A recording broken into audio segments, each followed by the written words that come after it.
dito. Ang dami kong pera. Diba yung chewing ko yan? Narais ka mo na araw ko na tama. Suka po. Bumili nga ako. Kasi parang bakit. Antay ko na naman tayo sa hindi ko. Para nakto tayo bukas. Kasi ko na bukas eh. Eh, yun. Bili ako sa grocery.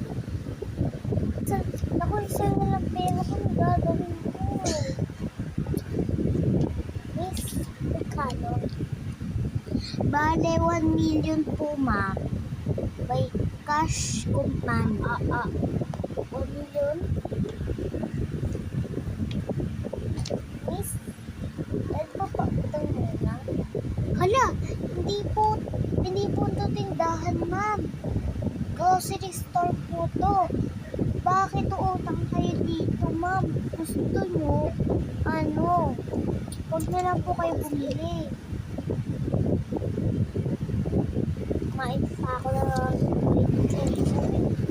tsaka scrabble. Oh!